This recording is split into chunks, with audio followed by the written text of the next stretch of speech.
Hello and welcome to another episode of the Psychology Fun. I didn't get to say hi this time. Hello, I'm Will. And I'm Sarah. And I'm the brains of the outfit and Sarah's the pretty radio face. Today we are going to be doing explanations of abnormality. I'm going to be doing the key features of the explanations, which Sarah is thrilled about. And Sarah will be doing the evaluations of them. Right, ready to begin? Always. Lovely. The first approach is the biological approach. And the key features are horrible because it's broken down into, well, they're broken down into 4 stages. Mental disorders have the same causes as physical illnesses. Apparently. It's basically the sort of the little tagline that comes along with biological approach. Right, first little mini subcategory is infection, which states that microbes are known to produce physical disease, and it has been suggested that they're also linked with mental illness, and bacteria might damage the brain. Is that a bit like the glandular fever causing anorexia? I don't. Thought Probably. that. I think that comes a bit later. We might do. I don't know. I don't know this very well. The next subcategory is chemical imbalance or biochemistry, which states that an imbalance in the numbers of neurotransmitters, being too high or too low, is linked with abnormality. An example is low serotonin is linked to depression and high serotonin is linked to anxiety and mania. The next subcategory is genetic factors. People can inherit a predisposition for mental illness that is passed on in DNA. If abnormality is genetic, then you would expect to see relatives sharing the same abnormalities as well as the same genes. And last but not least, neuroanatomy, which is that physical damage to the brain structures that may occur during birth or due. Shall I start again? Physical damage to the brain structures that may occur during birth or due to an accident. One link is with the hypothalamus and the eating disorders, which we'll touch on in a little bit. Right. Now, Sarah's going to start off with infection. Which I cannot find at the moment. We don't have infection. Okay. Don't do infection. Infection's rubbish. Evaluation. Do you have chemical imbalance? You do, I saw it. Biochemistry. Let's go. We have 2 bits for evaluation of biochemistry. Biochemistry. Okay. Depression has been found to be linked with low serotonin and mania to excessive serotonin. So, like, if you're got loads of serotonin, you're kind of crazy because you're so happy. But then low serotonin, you're kind of sad. So basically what she said, she just said it twice. Carry on. Yeah. Okay, I'm very sorry, I'm trying to talk louder. However, research is correlational, so it is difficult to establish cause and effect. It may be that neurotransmitter levels are a result of the condition, or as a result of the condition. Let go, I'm not finished. Yet, the fact that drugs are effective shows that chemical imbalance may be the cause, but just because it treats it, it doesn't mean it causes it, if that makes sense. Yep, lovely. Genetic factors, I believe, is the next biggest one. Pick anyone, that one probably. One study found, what did it find? It found that relatives of schizophrenics are 18 times more likely to be diagnosed with schizophrenia than controls, which is kind of depressing. It was also linked with a gene located on chromosome 5. Didn't know that. Okay. Research into eating disorders found concordance rates for anorexia were 56 for MZ twins and 5 to 7% for DZ twins. And you are 5 times more likely if your mum or sister has it. And by the way, if you did not know, concordance rates means the rates of similarity between the twins. So if one twin has it, the other twin has it, basically. And MZ twins are obviously identical twins, and DZ means they're different. So they're not monozygotic and duozygotic. I haven't got a clue. Carry on. Next, more evaluation of genetic factors. However, the concordance rates are never 100%, so it cannot be purely genetic. If there are often problems with studies, for example, MZs might have more similar environments than DZ twins, as they are treated more similar. This... Like given the same clothes. Yeah, that's just tragic. Like Sam and Maddie. He's always in a dress. Yes. Oh, if he heard that, he'd kill you. This undermines the theory behind the comparison. This also may cause stress to relatives. That's all we've got. No, it isn't. You seem to have missed out neuroanatomy. I know, for genetic... Evaluation of neuroanatomy. It has been suggested that some eating disorders are due to the damage in the hypothalamus. For example, they did a sort of experiment thing on animals with cuts to their hypothalamus, which showed disordered eating patterns. Depending on which part of the brain they made lesions in, the mice would either starve themselves or overeat. But mice aren't the same as humans, so it's sort of difficult to establish cause and effect. For the record, the mice died either way. They're either under it or over it, which is just lovely. Poor mice. Anyway, many analyses of brains and people with disorders show no differences to a healthy brain. Do you put with as wit? Really? Thank you for exposing that. The last main... by the way, news just in. Infection. The reason we don't have a card is because it's... You don't need to know it. No, you do need to know it. You do? Well, you sort of do, but it's such a... It's kind of been proved wrong. It's kind of been found to be rubbish. There's not much evidence for it. Certainly not enough to merit a... So they don't want to embarrass card. it. They don't want to embarrass it, exactly. The last little bit of evaluation for the biological approach is that the treatment is effective, but there is significant proof, unlike a few other approaches that we're going to come to. It takes the blame away from the patient, but if it is genetic, it may blame the parents, which is a bit harsh. It's also deterministic, thus which means it's out of the patient's control, which can be seen as good or bad, depending on how you explain it.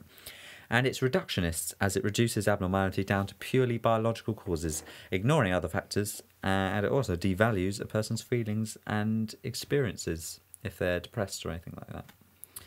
Right. Wasn't that just lovely? Oh, it was. That's your biological approach. Mm-hmm. Now for the behavioural approach.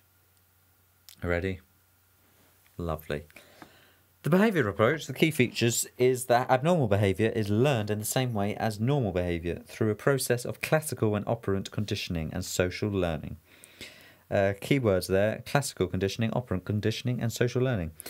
Classical conditioning involves learning through repeated associations. For example... Pavlov's dog. Was that right? No. You're not helping. Please just stop talking. You're doing the evaluations. It's... Right, it involves learning through repeated associations. For example... Any examples? We'll do the dog example, right? Oh, come on. What? I just said it, and you What? were like, please stop talking. Oh, did you? I said Pavlov's dog. I don't need to know the name of the dog. That just confuses me and confuses the people. Lovely people The dog listening. one with Right. the bear and the food. Right. Salivating. No, that's not right. Yes, it is. No, I'm thinking of something else. Stop arguing with me, woman. Right. Well, I'm not going to give an example just for that. Just for that. Just because my example was right and then you're telling me it's wrong and then you realise in your head that it was right. But it's wrong. No. So classical conditioning, learning through repeated associations, like repetitiveness of Sarah's insistent wrongness, being very repetitive. What did you learn from that? That you're being very classical. Operant conditioning involves learning through rewards and reinforcement. For example... Skinner's rat. No, that's not right. Stop naming things. You don't need to know these. This is just annoying. Is that helping? Right. And an example that would help them is Big Bang Theory. Big Bang Theory. Right. If you've got a person learning and you spray them in the face with water, yes, with the it's chocolates, likely to that's rather reinforce funny. them and rewards... Penny with chocolates. Penny with chocolates. If you haven't seen it, then you should do. Social learning is learning through observation or modelling. Keywords there, modelling, observation. This can involve learning through the media or seeing someone else be rewarded. This is called vicarious reinforcement. You should know that. Right, as there's so many evaluations, you can do the first one. Now the first one, which you were about to do, is Little Albert, which can be used as a key feature or an evaluation, depending on which one you know more or less of. The study of Little Albert demonstrated that phobias could be learnt. Little Albert was a 9-month-old child who had no fear of white rats. And this mean old man, Watson, repeatedly crashed a metal bar with a hammer at the same time as presenting the rat, which meant that Albert showed fear when the rat was presented alone. Additionally, the fear seemed to generalise to other white fluffy things, including a rabbit and Father Christmas's beard. It's quite tragic, actually. I don't like that one. Also, other studies have found links with eating disorders and the media. For example, when American TV programmes were introduced into the island of Fiji. After 3 years, there was a rapid increase in the number of girls who felt fat and an increase in vomiting Shut up. I'm doing sound effects. To control weight. It's distracting. But they don't explain schizophrenia, where biological explanations may be more appropriate. What's on the back of that card? Just the key features. Some more explanations, or evaluations, depending on how you want to word them, is that it argues that abnormality can be cured by unlearning the behaviour. The model provides effective treatments because of that. For example, phobias can be treated with systematic desensitisation, which is just an awesome word / phrase. What does it mean? We'll come to that in the next episode. It's treatment. Oh, yes. Yeah. Based on scientific principles and experiments is this approach. However, many of its principles come from animal experiments and may not generalise to humans. Though it is criticised for ignoring the underlying causes and treating only the symptoms of a disorder. Behaviourists, though, argue that the symptoms are the causes. Feisty. Sneaky. Fiji. It is reductionist, is the last point, as it reduces abnormality down to learned associations and rewards, and therefore ignores all other contributing factors. Right, that's the behavioural approach, which is just lovely. Now to our third of 4, which is the psychodynamic model, which is the craziest. Sarah will outline some of the key features. Okay, key features. Humans are born with instincts called the id or ID. Id, it's not ID. It's Don't id. say It's ID. id. I It's couldn't remember which one it was. Okay. Humans are born with instincts called as the id, part of the which is part of the personality. People then have moral standards called the superego. Moral, sorry. I said moral. You said moral. Oh, moral standards, which is called the superego. Pure ass. Yeah. The ego resolves the conflict between the id and the superego. It does this by developing ego defense mechanisms such as Ego defense. repression. The ego defense. Okay, that's enough. You need to do it once. Repression. The ego censors id impulses and refuses to allow them to access conscious awareness. The second one is I can't read this. Sublimation. But there's no N. It's sublimation. Sublimation. Sublimation. Stop. We don't have time. Read Sublimation. Transforming aggressive and sexual desires into some socially acceptable expression. For example, artists and musicians expressing these desires in their work. The third one is projection. Attributing your own unacceptable impulses onto someone else. And the fourth and final one is displacement. Redirecting repressed desires onto a safe target. For example, taking anger out on a pet rather than the real target, which I find rather mean. But that's just you. Now, Here's your B-tap. some more key features, and there are lots for this, is that if the ego is not strong enough, then the personality may be dominated by either the id or the superego. If the id is too strong, then the individual will exhibit a destructive, immoral behaviour seen as behaviour problems in children and psychopathic behaviour in adults. Lovely. If the superego is too strong, then this will manifest in phobias and obsessive-compulsive disorders, or OCD. Freud, lovely name Freud. Maintained that the failure of the ego and resulting imbalance was the cause of abnormality. For healthy development, children needed to pass successfully through several stages of development in order to develop a strong ego. A child trauma at any stage may lead to a stage not being completed, and Freud argued that the person becomes fixated at that stage and returns to it when facing stress in adulthood. So yeah, do you get it? Do you understand? Do you understand? I wasn't really listening. Right, then. okay. Never mind. Okay. Now, according to Freud, successful parenting allows a child to pass through the developmental stages. However, I know, I didn't know whether there's an S and I panicked. However, parents who are too strict or not strict enough, i.e. in potty training, can cause failure to complete the anal stage, which may lead to a weak ego. I don't know whether they're allowed to poo or not. Yeah. You can go into detail on that and you can learn a lot more. However, it's not really that essential. A bit later, won't we? Yeah. Treatments, yeah. Okay. So, the psychodynamic model has an evaluation, as Sarah will begin with the first side of this card. The evaluation, an alternative explanation for this is alternative to the contemporary views of demonic I can't read these long words. Alternative explanation. Alternative to the contemporary views of demonic for God's sake.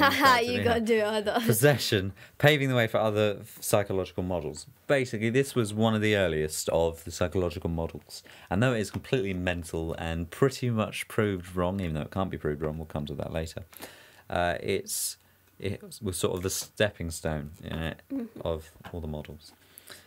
Treatments such as analysis of dreams and a talking cure, which are far more humane than the very invasive methods that are the biological model, aren't they? Mm-hmm. And the emphasis is on the importance of childhood experiences in determining adult behaviour. It also led to the greater acceptance of abnormality due to the view that everyone suffered internal conflicts, a bit like what we said earlier. That wasn't proper English, a bit like what we said earlier. Right. Next point. It is unfalsifiable, which means, Sarah? It relies on the abilities of the therapist's interpretations. You cannot prove the subconsciousness. Second one is that it emphasises sexual factors at the expense of social factors. It focuses on childhood issues rather than current problems. It is deterministic. Individuals are not to blame for their own abnormal behaviour. This model was criticised thus for blaming the parents for causing abnormality in their children. Treatments are time-consuming, and there is not strong evidence. That doesn't make sense. And there is not strong evidence that psychoanalysis works. False memory syndrome. Patients undergoing psychoanalysis have made untrue allegations about child abuse, ruining the lives of the accused. Biased. The sample of people studied by Freud is very small and mainly rich, middle-aged women, thus not representative. Indeed. Representative. And last, but by a lot of means least, is the cognitive approach. Blech. What's wrong with the cognitive approach? It's just so much. It's quite detailed. So we're going to take it in turns to do a key little feature of the cognitive approach. I'll do the start. Irrational thoughts, basically, is what the cognitive approach is, saying that expectations and attitudes cause physiological disorders. Irrational thinking can take a variety of forms. Beck, the person that came up with this, called these cognitive errors. Example of these include... Overgeneralization. A person arrives at a sweeping conclusion based on a single and trivial event. For example? Seeing... I'm not sure if this is the right one. I don't really know. Say... No, you give an example. A person arrives at a sweeping conclusion based on a single and trivial event. For example, walking down a corridor and you see your peer and they don't say hello to you and you think that they hate you. Overgeneralisation. Number 2, magnification of difficulties and failures and minimisation of accomplishment and success. For example? You losing marks on a test and you getting loads of marks on a test, but you focus on the things that you've lost rather than the marks that you've gained. Yeah, sort of. Yeah, next. It's not very good explanation in a way. Selective abstraction. It's when you arrive at conclusions based on only one rather than several factors that could have made a contribution. An example of this is, William. I have no idea. Arriving at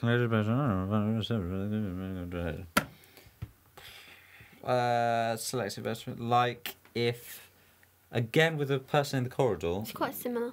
it's quite similar to that, but the difference is that it wouldn't be one event, it would be a whole load of events, but you only pay attention to the events. Like, say a person were to say hello 3 days out of the 5 days you see them, and you only pay attention to the times they don't say hello. And there we go, I'm quite proud of that. Quite proud of that example. Are you happy? Mm-hmm. Yeah. Arbitrary inference. When a person arrives at a conclusion despite the absence of any supporting evidence. So we have overgeneralization, one piece of evidence, selective abstractation, which is loads, but then you only pick the ones that aren't good, and then arbitrary inference, which is none at all. For example, Sarah? Quickly. I don't even know. I can't think of one. An example is that... Well, it's pretty self-explanatory, I Yeah. think. Yeah, okay. Next. Black and white thinking, where everything is seen in a polarised manner, so even a slight wavier from perfection is considered failure. For example? It's quite OCD-like. So Yeah. Yeah, keep going. if it's not perfect, then it's completely wrong and awful. When it's actually okay. Been there, my friend. Now, the evaluation of this is our final little bit in this very, very long episode. Supporting evidence from the role of cognitive factors in eating disorders comes from Mackenzie. And there are 3 points that comes with this supporting evidence. He interviewed female eating disorder patients and a control group about their body weight, shape and ideals, and got them to estimate their own size in relation to other women. They found that when asked to compare themselves with the controls, eating disorder patients tended to overestimate their own body weight. And when asked to indicate their ideal body weight, the patients chose a weight significantly thinner than the control group. This shows that patients with eating disorders have irrational thoughts about the effects of eating. There we go. You could probably get 3 marks out of that just by saying one thing, but they ask you to evaluate it. I'd mention a few more points. For example, are irrational thoughts the cause or the result of the mental disorder? Nobody knows. Evaluation points. Reasonability and... Responsibility. Sorry, I can't read this anymore. Reasonability isn't even a word. Responsibility and even the blame for disorders are located entirely within the individual, yet this can be positive as it allows the person to take responsibility for changing their behaviour. Social factors are ignored and biological factors are ignored, and there is evidence that these are important. It explains anxiety disorders better than disorders such as schizophrenia. What was that? Because I was watching the screen and I wasn't watching there, so I was like... Cognitive therapies can be very effective. Therapies based on this model involve challenging people's thought processes. That's it. Please, thank you for listening and everything. Every other thing of that. Bye. Goodbye.